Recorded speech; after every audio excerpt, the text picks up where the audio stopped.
Hello aspirants, welcome back to the channel UPSC study group. I hope आप सब अच्छे होंगे, स्वस्थ होंगे, सुरक्षित होंगे और बहुत सारी मेहनत कर रहे होंगे अपने गोल्स को अचीव करने के लिए।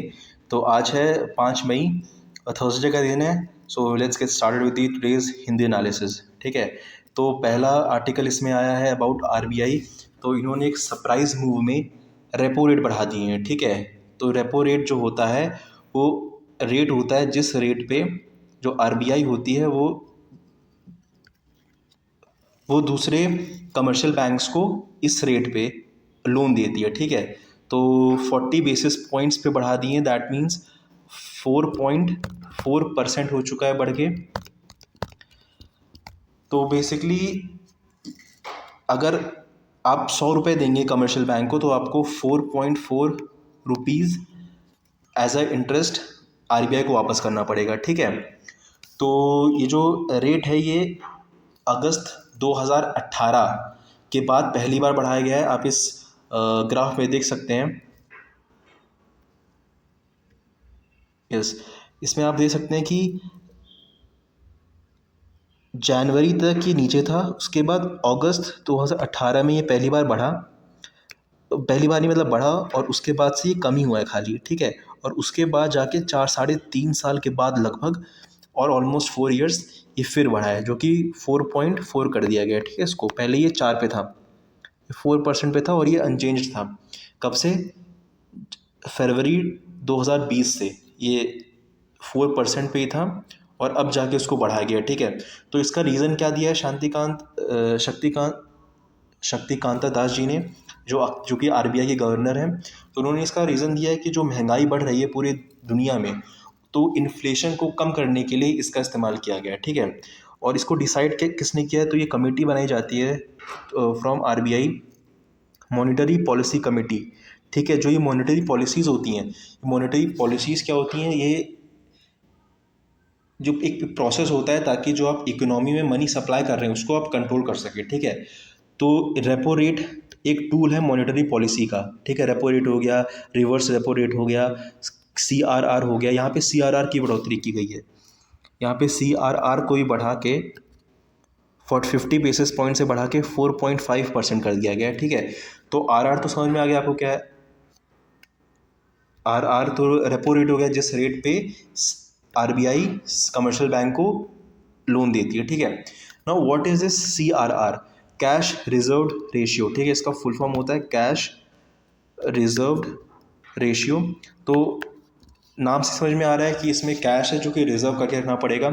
ठीक है, तो ये भी एक इम्पॉर्टेंट टूल है मॉनेटरी पॉलिसी का। As I explain earlier, monetary policy क्या होती है? एक प्रोसेस होता है जिससे हम इकोनॉमी में जो कैश फ्लो हो रहा होता है उसको कंट्रोल कर सकते हैं। ठीक है, तो सीआरआर एक तरह का मॉनेटरी टूल है। तो इसमें क्या होता है कि इसमें बैंक को एक आरबीआई रेट डिसाइड करती है। ठीक है, एक रेशियो डिसाइड करती है।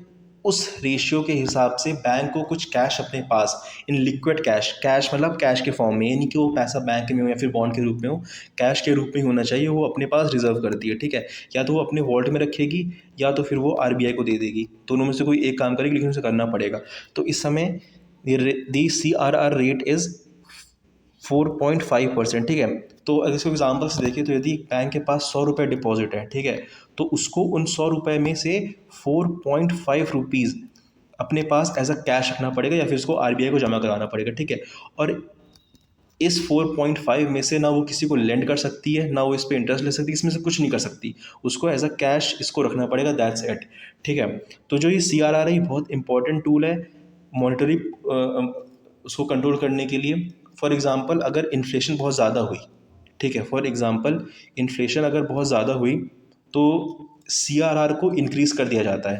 ठीक है, अब CRR को इंक्रीज़ कर देंगे तो क्या होगा? तो अगर मान लीजिए इन्फ्लेशन बहुत ज़्यादा हो गई, CR को 10% कर दिया, फॉर एग्ज़ाम्पल मैं बता रहा हूँ, तो अब 90 रुपीज़ ही होगा बैंक को लेंड करने के पास। ठीक है, बैंक को अगर किसी को देना होगा तो उसके पास 90 रुपीज़ ही होगा। तो इसका मतलब जो एक्सेस मनी होगा इकोनॉमी में वो उसका फ्लो होगा वो कम हो जाएगा। ठीक है, तो इससे जो इन्फ्लेशन है वो कंट्रोल में हो सकती है। और अगर मान लीजिए गवर्नमेंट को पैसा चाहिए, उसको फंड चाहिए, तो वो क्या करेगा? CRR को डिक्रीज़ कर देगा। ठीक है, सीआर को डिक्रीज़ कर देगा तो बैंक के पास ज़्यादा पैसा होगा लेंड करने के लिए। फॉर एग्जांपल 4.5 से 2.2% कर दिया, ठीक है, फॉर एग्जांपल 2% कर दिया, तो पहले तो अब उसके पास 98 रुपीज़ हो जाएंगे, ठीक है, लेंड, सिर्फ मात्र लेंड करने के लिए। तो जब पैसा आप लेंड करोगे तो फिर ज़्यादा इन्वेस्टमेंट होगी और जो कैश फ्लो होगा इकोनॉमी में वो बढ़ेगा, तो यानी सरकार के पास ज़्यादा पैसा आएगा। So that is the thing, यहाँ पे उसी चीज़ की बात की गई थी कि यहाँ पे पहले रेपो रेट बढ़ाया गया और सीआरआर को बढ़ाया गया, ठीक है, क्योंकि इन्फ्लेशन को कर्व करने के लिए ये इंपॉर्टेंट टूल्स हैं जो कि आरबीआई समय समय पर यूज़ करती रहती है। तो इसमें आप यही याद कर लीजिए कि कितना परसेंट बढ़ा है, 4% से 4.4% हो गया है। और जो सी आर आर था वो भी पहले 4% था, अब 4.5% हो गया, ठीक है। और सी आर आर मैंने आपको बता दिया क्या होता है, कैश रिजर्व रेशियो, और आर आर रेपो रेट, ठीक है।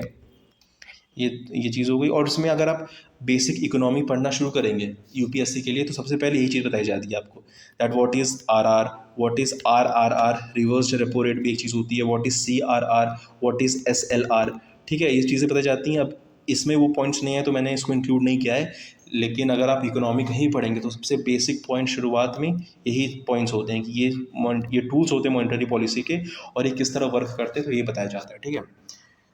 तो ये पहला आर्टिकल था। दूसरा आर्टिकल आ गया अपना यहाँ पे, president has no role to play in Perarivalan's plea. तो क्या हुआ था, ये केस क्या चीज़ है, तो जो हमारे पूर्व प्रधानमंत्री थे राजीव गांधी जी का, उनका चूँकि असैसिनेशन हो गया था, तो उसमें जो ये पेरीरावलन है ये एक्यूज्ड हैं, ठीक है, और ये ऑलरेडी 30 साल काट चुके हैं जेल में, 30 साल काट चुके हैं जेल में। तो अब इन्होंने प्ली करी है कि इनके जो बाकी की सज़ा है वो बख्श दी जाए, ठीक है। तो इसमें जो सेंट्रल गवर्नमेंट है उसने सुप्रीम कोर्ट से बोला है कि आप इस डिसीजन में फैसला भी रोक दीजिए ताकि जो प्रेसिडेंट है वो इसमें फैसला ले सकें, ठीक है। Central government suggested that the court should wait till the president took a call on Rajiv Gandhi assassination case convict, ठीक है।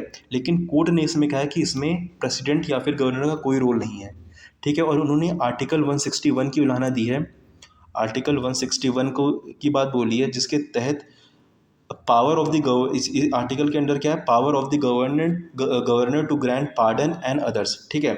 लेकिन ये कब करेगा, ये जैसे हमने कल बताया था कि everything is done with the aid and advice of council of ministers, ठीक है। तो जो आर्टिकल 161 है तो ये पार्डन की भी पावर उसके अंदर अकॉर्डिंग टू कॉन्स्टिट्यूशन है, और कॉन्स्टिट्यूशन के अकॉर्डिंग क्या है कि आप aid and advice of council of ministers पे ही करिए, ठीक है। तो यहाँ पे तमिलनाडु के जो काउंसिल ऑफ मिनिस्टर्स थे इन्होंने एडवाइस दी थी, लेकिन उसको नहीं मान के यहाँ पे ये प्रोसेस किया जा रहा है, ठीक है।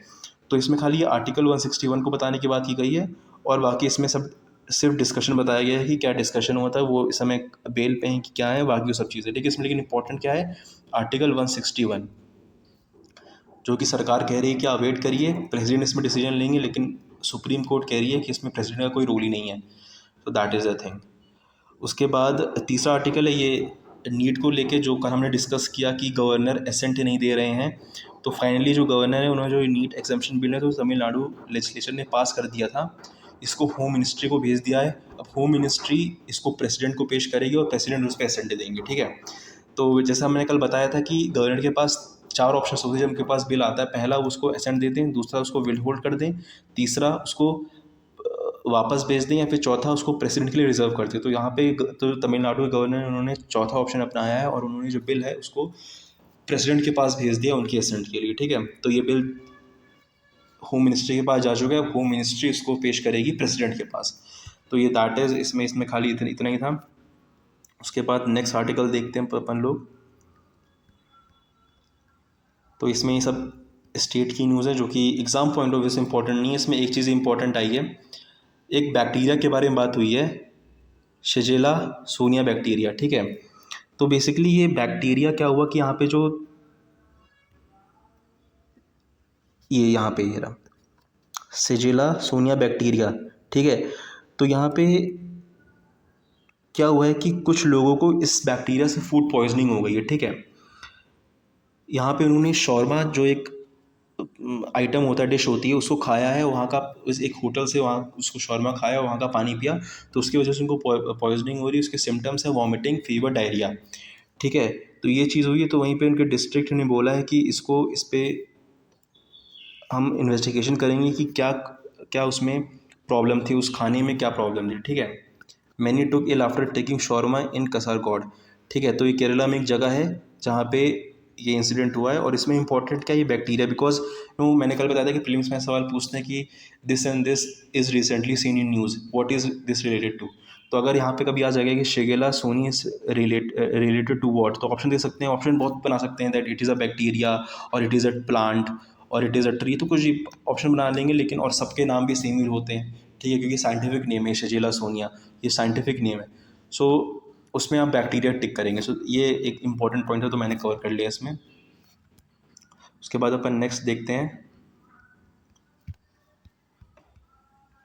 यहाँ पे जो एडिटोरियल है इसमें ये बात तो वही नेपाल की इकोनॉमी के बारे में लेके बात की गई है, ठीक है। तो जो मुझे नहीं लगता कि ये एग्ज़ाम पॉइंट ऑफ व्यू से कहीं से भी इम्पोर्टेंट होगा। और यहाँ पे तेलंगाना की सरकार के बारे में बात की गई है, ठीक है, उनके पार्टी के बारे में, तो ये भी एग्ज़ाम पॉइंट ऑफ व्यू से इंपॉर्टेंट ज़्यादा नहीं होता है। यहाँ पे जो तीसरा एडिटोरियल है, इनएविटेबल इंक्रीज, तो यहाँ पे वही बात की गई है, जो रेपो रेट को इंक्रीज़ किया गया है, तो उसमें इसमें यही बोला गया कि जो ये इंक्रीज़ था ये इनएविटेबल था, मतलब इंक्रीज़ तो होना ही था, आप पहले करें या बाद में करें। तो जैसे मैंने बताया कि जनवरी 2020 से ये बढ़ा ही नहीं था, ठीक है, ये 4% पे कांस्टेंट चलता आ रहा था, लेकिन अब जाके इसको तकरीबन 2.5 साल के बाद बढ़ाया गया है, ठीक है। चेंज तो इससे पहले भी हुआ था, लेकिन बढ़ाया 3.5 साल के बाद गया है, तो 4.5% कर दिया गया है। तो इसमें बात हुई है कि ये इनएविटेबल मूव था, ये होना ही था, आज नहीं तो कल, तो और इसमें ज़्यादा कुछ है नहीं। इसके बाद चौथा एडिटोरियल है इन टाइम ऑफ वॉर, तो इसमें बात की गई है जो हमारे जो प्रधानमंत्री मोदी जो इस समय यूरोपियन नेशंस के दौरे पर गए हैं, ठीक है। तो पहले वो जर्मनी गए, जर्मनी, दूसरा वो डेनमार्क गए जहाँ पे उन्होंने नॉर्डिक समिट को अटेंड किया, उसके बाद वो फ्रांस गए, ठीक है। तो इसमें बात की गई है कि यहाँ पे सब ने बायलेटरल टॉक्स किए और ग्रीन एनर्जी, ब्लू इकोनॉमी, सब पे फोकस करने की बात करी, लेकिन जो सबसे इम्पोर्टेंट था यूक्रेन और रशिया का युद्ध, उस पर क्या मैटर हो रहा है, मतलब जो एलिफेंट इन द रूम जिसको हम कहते हैं, एक जो इम्पोर्टेंट मुद्दा होता है, उस पर क्या बातचीत हुई है, ठीक है। तो इसमें जो ये 5 नॉर्डिक कंट्रियाँ हैं, इन्होंने तो अपना स्टैंड एकदम साफ कर दिया है। कौन कौन सी कंट्री है, नॉर्वे, डेनमार्क, स्वीडन, आइसलैंड, और एक कंट्री और कौन सी है, मैं नाम भूल रहा हूँ, Finland, Finland, here it is, Denmark, Norway, Sweden, Finland, Iceland. तो इनमें से जो इन्होंने तो अपना साफ कर दिया कि दे आर अगेंस्ट रशिया, ठीक है। और इनफैक्ट यहाँ पे जो दो देश हैं इस नॉर्डिक जो 5 देशों में से, स्वीडन और फिनलैंड, ये तो सोच रहे हैं कि ये नाटो की मेंबरशिप भी ले लें, ठीक है। तो दैट मीन्स ये तो एकदम ही अगेंस्ट हो चुके हैं रशिया के। अब बात आई जर्मनी की, ठीक है, फ्रांस भी अगेंस्ट है, लेकिन वो चाह रहा है कि ये मुद्दा बातचीत से सुलझ जाए, ठीक है। लेकिन अब यहाँ पे बात है जर्मनी की, जो कि इंपॉर्टेंट प्लेयर है यूरोप में, ठीक है, ये क्या चाह रहा है। तो अब देखिए, अब जो रशिया है वो इंडिया के, ये जर्मनी के लिए उतना ही इम्पोर्टेंट है रशिया जितना ये इंडिया के लिए है, ठीक है, क्योंकि रशिया से अपन को क्या मिलता है, रशिया से अपन डिफेंस सप्लाईज लेते हैं, ठीक है। तो अगर हमारे लिए रशिया इंपॉर्टेंट है तो जर्मनी के लिए रशिया इंपॉर्टेंट है, क्यों, क्योंकि जर्मनी उनसे क्या लेता है, फ्यूल, ठीक है। ये 40% जो फ्यूल जर्मनी यूज़ करता है, that is imported from Russia, ठीक है, वो रशिया से ही इम्पोर्टेड होता है। इसमें ये बात कही गई है, ये मैं अपनी मर्ज़ी से नहीं बोल रहा, हियर इट इज़, कि जो if for India it is about defence supplies, India के लिए रशिया क्यों इंपॉर्टेंट है, डिफेंस सप्लाईज़ के लिए, वहीं जर्मनी के लिए क्यों इंपॉर्टेंट है, फॉर गैस इम्पोर्ट, ठीक है। 40% ऑफ गैस इम्पोर्ट्स इसके रशिया से ही होते हैं। तो अब यहाँ पे इन लोगों को देखना है कि कैसे ये लोग यूरोप के साथ एक अच्छा रिलेशन मेंटेन कर सकते हैं बिना रशिया के साथ रिलेशन ख़राब करके, ठीक है। तो यहाँ पे उसी चीज़ की बात हुई है, क्योंकि इंडिया को भी यही करना है और जर्मनी को भी यही करना है। यूरोप के काफ़ी सारे नेशंस ने, इनफैक्ट यूएसए ने भी कीव यानी यूक्रेन को आर्म सप्लाईज करी हैं, ठीक है, लेकिन जर्मनी ने नहीं करी। क्यों, क्योंकि जर्मनी एक स्टैंस मेंटेन करना चाहता है, वो रशिया को अपसेट नहीं करना चाहता है, वो उसके साथ अपने रिलेशन ख़राब नहीं करना चाहता है, क्योंकि इट इज़ अ रशिया से उनको फ्यूल मिलता है, ठीक है। तो दैट इज़ द थिंग। तो अब यहाँ पे इन दोनों देशों को, अब चूंकि वो तो जर्मनी यूरोप में ही तो अपना रिलेशन मेंटेन कर सकता है, लेकिन इंडिया को यहाँ पे सोच रहे हैं कि कैसे वो यूरोप के साथ एक अच्छा रिलेशनशिप मेंटेन करे बिना अपसेट किए रशिया को, ठीक है। तो क्योंकि अब इंडिया न्यूट्रल स्टैंड में है तो उसको दोनों तरफ से सोचना पड़ेगा और आपको उसको अपने सिटीजन्स के बारे में पहले सोचना पड़ेगा, क्योंकि प्रायोरिटी उन्होंने क्लियर कर दी है कि उनके सिटीजन उनके लिए इंपॉर्टेंट है। तो दैट इज़ द थिंग, वहाँ पे इसकी बात की गई है कि यहाँ पे जर्मनी और इंडिया दोनों को ये वो कैसे करेंगे, दैट इज़ द थिंग, यहाँ पे इसकी बात हुई थी। उसके बाद यहाँ पे बात हुई है इन्फ्लेशन मॉडल कंट्रोल करने के लिए। नेक्स्ट आर्टिकल अपन देखते हैं इसमें, यस इंडियाज़ पोजीशन। तो यहाँ पे हमने कल भी बात करी कि कैसे इंडिया की जो पोजीशन थी वर्ल्ड फ्रीडम इंडेक्स में वो 142 से 150 चली गई, 8th रैंक नीचे चली गई 180 देशों के बीच में से, ठीक है। तो इसमें वही बताया गया कि ये जो संस्था है, कौन सी संस्था है जो ये निकालती है, ये संस्था कैसे काम करती है, किस इंडिकेटर्स पे डिसाइड करती है कि रैंकिंग किस हिसाब से दी जाए। तो जैसे मैंने कल बताया था कि जो RSF संस्था है, ठीक है, रिपोर्टर्स सैंड फ्रंटियर्स, जिनको अपन कहते हैं रिपोर्टर्स विदाउट बॉर्डर्स भी, ठीक है, RSF reporters sand frontiers, reporters without borders, ये हर एनुअली ये रिलीज़ करती है वर्ल्ड प्रेस फ्रीडम इंडेक्स। इस साल जो first position, second position, third position है वही नॉर्डिक देशों ने लिए, नॉर्वे, यस, तो ये नॉर्वे, डेनमार्क और स्वीडन, ठीक है, ये फर्स्ट थिंग नॉर्डिक ट्रियो ने हासिल करी है। और इंडिया की पोजीशन में बताया कि 142 से 150 चली गई है अराउंड 180 कंट्रीज में से, ठीक है। तो इसमें वही बात की गई है कि RSF क्या है, तो ये एक सेल्फ प्रोक्लेम्ड इंटरनेशनल NGO है जिसका एम क्या है, to defend and promote media freedom, ठीक है। इसका एक ड्रीम है, ये सेल्फ प्रोक्लेम्ड NGO है, लेकिन इसको UN से एक उपाधि मिल चुकी है, तो UN के साथ मिलकर काम करती है बेसिकली, और इसका जो हेडक्वार्टर्स है वो पेरिस में है, ठीक है। तो ये एकदम नॉर्मल प्रीलिम्स क्वेश्चन पूछ सकते हैं कि इसका हेडक्वार्टर्स कहाँ पर है, तो ये पेरिस, आप आंसर देंगे इसका, ठीक है। बाकी यहाँ पे बात की गई है कि रैंकिंग किस तरह करता है, और यहाँ पे बस वही बताया गया है कि RSF के बारे में थोड़ी और डिटेल्स दी गई हैं कि कैसे काम करती है और कुछ नहीं इसमें। बाकी इसमें रैंकिंग के बारे में बता रखा है कि रैंक किस तरह करती है अपने जो देश हैं, तो 0 से 100 के बीच में रैंक होता है, ठीक है। और ये 5 फैक्टर्स पे डिसाइड होता है। कौन कौन से 5 फैक्टर्स हैं वो यहाँ पे लिखे हुए हैं मैंने, ठीक है।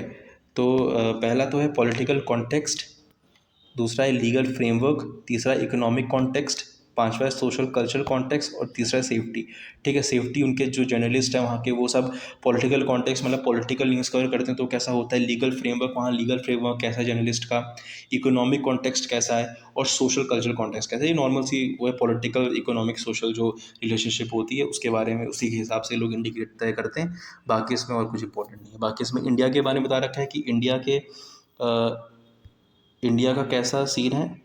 तो इसमें अगर 150 रैंक है तो ऑफ कोर्स इंडिया की पोजीशन अच्छी नहीं होगी, तो इसमें बता रखा है कि इंडिया इज़ यहाँ पे, यस, यहाँ पे India what does index about India, तो इंडेक्स के बारे में कि यहाँ पे वॉयलेंस बहुत होता है जर्नलिस्ट के ऊपर, और वही सब चीज़ें दे रखी हैं। तो इसमें सामने हमारे लिए ये इंपॉर्टेंट था यहाँ पे कि RSF है क्या और ये किस तरह से करती है, और इंडिया की रैंकिंग क्या है, और फर्स्ट में कौन है, that is Norway, Sweden and Norway, Denmark and Sweden, ये फर्स्ट 3 हैं जो कि नॉर्डिक ट्रायो हैं, ठीक है। नॉर्डिक कंट्रीज़ में से जैसे मैंने बताया नॉर्डिक कंट्रीज़ कौन कौन सी थी, फिनलैंड, आइसलैंड, स्वीडन, नॉर्वे और डेनमार्क, ठीक है। ये नॉर्डिक कंट्रीज़ हैं, तो इसमें से इन 3 में तो ये वर्ल्ड प्रेस फ्रीडम इंडेक्स में टॉप पर ही है, ठीक। नेक्स्ट अपन देखते हैं यहाँ पे वही चीज़ फ्रॉम पेज 1 वही RBI के बारे में दे रखा है, प्रेसिडेंट 161, आर्टिकल 161 के बारे में मैंने बताई दिया आप लोगों को। और इसमें एक छोटी सी न्यूज़ यहाँ पर आई है इसरो के बारे में, that ISRO is planning to send mission to Venus by December 2024। तो यहाँ पे जो उसके चेयरमैन हैं, इसरो के चेयरमैन हैं सोमनाथ जी, उन्होंने बोला है कि वो वीनस में 2024 तक एक मिशन भेजेंगे टू स्टडी इट्स एटमॉस्फेयर, और वहाँ पे एक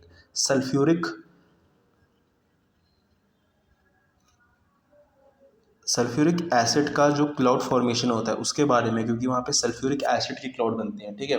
तो उसके बारे में थोड़ी और रिसर्च होगी कि ऐसा क्यों होता है, क्यों बनते हैं, तो वो सब चीज़ें इसमें बताई गई हैं। तो इसरो पहले मार्स में इन्होंने मार्स में भेजा, मून में भेजा, अब ये वीनस की तरफ बढ़ रहा है, ठीक है। तो बस इसरो नई नई ऊंचाइयाँ अचीव कर रहा है, and that is a good thing for our nation. Okay, उसके बाद नेक्स्ट आर्टिकल अपन देखते हैं इसमें। इसे मैंने कोई स्टैटिक नहीं किया क्योंकि इसको में स्टैटिक क्या ही आप पढ़ेंगे, ठीक है, वही चेयरमैन पूछा जाएगा और 2-3 चीज़ें पूछी जाएंगी, तो दैट इज़, अब वो यूपीएससी उससे ऊपर बढ़ चुका है, वो और चीज़ें इंपॉर्टेंट चीज़ें पूछता है, so that is not important. हाँ, यहाँ पे देख लेते हैं कि यहाँ पे फिर से जो कि मोदी जी की जो यूरोपियन नेशन का दौरा है, bilateral talks with Nordic leader उन्होंने कल किया। उन्होंने पहले जर्मनी गए, फिर डेनमार्क गए, फ्रांस गए हैं। तो यहाँ पे जो डेनमार्क में उन्होंने नॉर्डिक समिट अटेंड करी है, वहाँ के लीडर के साथ उन्होंने क्या क्या बात की उसका एक जिस्ट छोटा सा दे रखा है यहाँ पे। तो पहले वो नॉर्वे के लीडर से मिले। उन्होंने अपना began his day by meeting Norway counterpart, ठीक है, वहाँ पे उन्होंने blue economy, green energy, health care के बारे में बात करी। और नॉर्वे क्यों इंपॉर्टेंट बन जाता है, क्योंकि Norway is a key player of our Arctic policy, जो कि आर्टिक पॉलिसी रिसेंटली अनाउंस की गई है, उसका नॉर्वे एक की प्लेयर है, ठीक है। तो दैट इज़ द थिंग, उन्होंने नॉर्वे के साथ हमने डिस्कस किया। उसके बाद स्वीडन के साथ हमने डिस्कस किया सेक्टर्स के बारे में, IT sector, security sector, research and innovation के बारे में, वहाँ पे हमने बात की स्वीडन के साथ।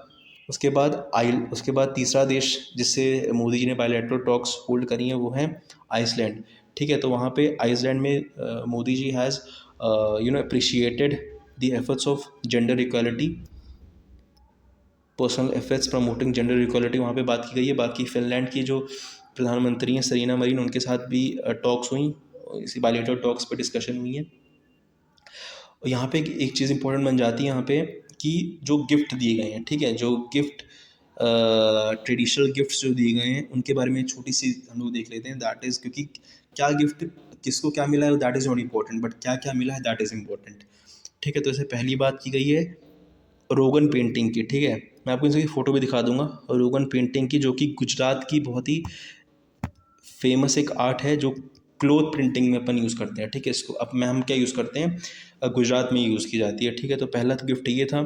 उसके बाद दूसरी चीज़ क्या गई है, ये कोफ्तगिरी आर्ट, ठीक है। तो एक ढाल दी गई है जिसमें कोफ्तगिरी का काम किया गया है, जो कि राजस्थान से है, ठीक है। ये नाम याद कर लीजिएगा, ये आर्ट एंड कल्चर है, बहुत इंपॉर्टेंट क्वेश्चन बन सकते हैं, ठीक है, क्योंकि ये गिफ्ट है जो कि हमारे देश के प्रधानमंत्री ने किसी को दी है, ठीक है। तो ऑफकोर्स अब यूपीएससी में ऐसे क्वेश्चन पूछे जा सकते हैं, क्योंकि ये इस कोई ध्यान नहीं देगा और ये इंपॉर्टेंट बनेंगे, ठीक है। और उसके बाद एक गिफ्ट और है जो कि है ढोकरा बोर्ड फ्रॉम छत्तीसगढ़, ठीक है।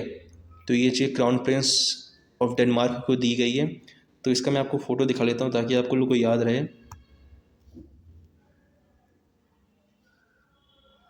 Here it is. तो ये क्या चीज़ है, ये है ढोकरा आर्ट, ये है कोफ्तगिरी, ठीक है, माफ़ कीजिएगा, ये है कोफ्तगिरी।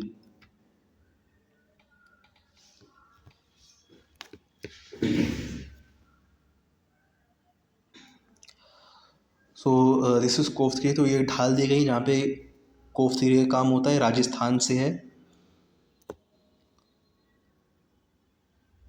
दूसरा यहाँ पे रोगन पेंटिंग जो कि गुजरात से है।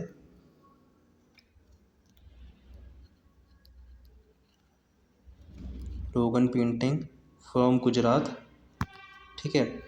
और उसके बाद ये डोकरा बोर्ड, ठीक है, ये छत्तीसगढ़ से जो मैंने बात करी, ये वो चीज़ है डोगरा बोर्ड। तो ये पूछ सकते हैं, ये दे देंगे कि Dogra port is from which region, तो आपको बताना पड़ेगा छत्तीसगढ़ से। तो दैट इज़, ये छोटी सी बात है जो मैंने सोचा कि बता देनी चाहिए, डिस्कस कर रहे हैं तो, ठीक है। बाकी यहाँ पे और क्या बात की गई, यहाँ पे मोदी जी मैक्रोन से मिले हैं जो कि फ्रांस के दूसरे बार राष्ट्रपति चुने गए हैं। वहाँ पे वही बायलैटरल टॉक्स हुई और रशिया और यूक्रेन के बारे में जो एलिफेंट इन द रूम पे चर्चा की गई है, ठीक है। ओके, यहाँ पे एक और आर्टिकल आया है, supreme court is loud and clear on noise pollution. तो यहाँ पे जो सुप्रीम कोर्ट है उन्होंने अपने जो 2005 में एक लॉ आया था कि यूज़ ऑफ लाउड स्पीकर, उसके बारे में एकदम क्लियर पॉलिसी बता दी गई है कि जो ये लॉ आया था, ये आया था protect citizen from being an forced audience, ठीक है। तो जब कहीं लाउड स्पीकर बजता है तो एक जो ऑडियंस होती है वो एक फोर्स्ड ऑडियंस, जो सिटीजन होते हैं वो फोर्स्ड ऑडियंस बन जाते हैं, उन्हें सुनना ही पड़ता है, ठीक है।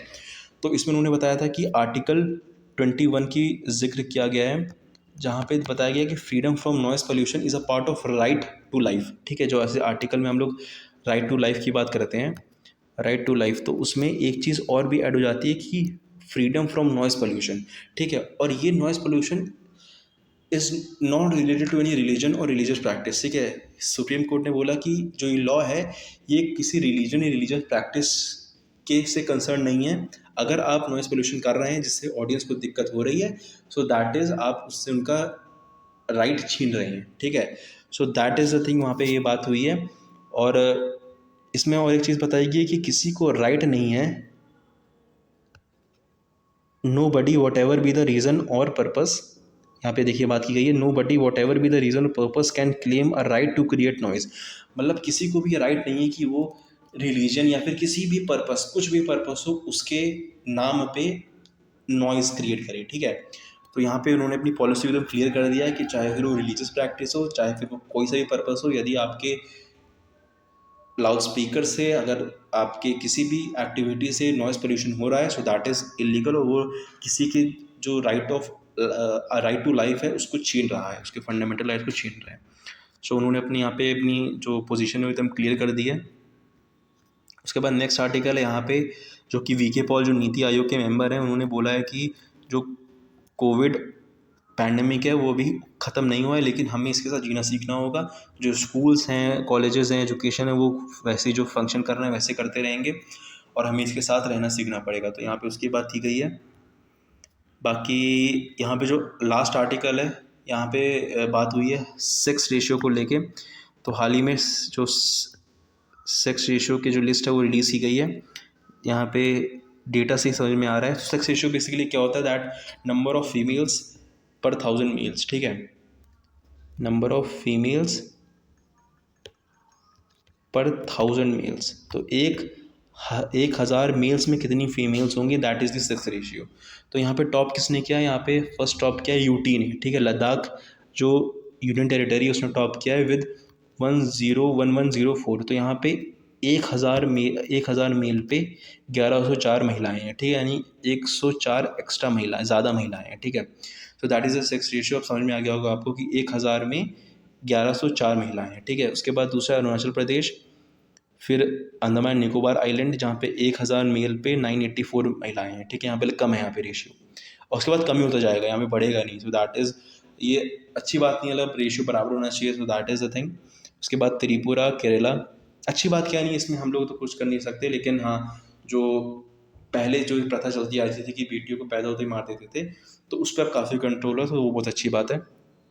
लेकिन अभी भी जो बॉटम स्टेट्स हैं, यहाँ पे थोड़ी स्थिति थोड़ी सी ख़राब हो रखी है। जैसे मणिपुर में यहाँ पे 880 है, तो कि बहुत ही ये थोड़ा स्थिति ख़राब है। यहाँ पे 1000 मेल पे केवल 880 महिलाएं हैं। ठीक है, पहले यहाँ पे हरियाणा का होता था, लेकिन हरियाणा थोड़ा सा बेटर किया है इन्होंने, 916 पर आ गए हैं। So that is a good thing. लेकिन यहाँ पे जो मणिपुर, दादर नगर हवेली, गुजरात, मध्य प्रदेश है, यहाँ पे जो ये बॉटम 5 स्टेट्स हैं। ठीक है, यहाँ पे जो रेशियो है वो कम है, और बाकी जो टॉप 5 स्टेट्स हैं, लद्दाख, अरुणाचल प्रदेश, अंडमान निकोबार आइलैंड, त्रिपुरा, केरला, यहाँ पे रेशियो यहाँ पे गिवन है, और यहाँ पे ये टॉप 5 स्टेट है जो जिन्होंने सेक्स रेशियो फॉर्म कर रखा है।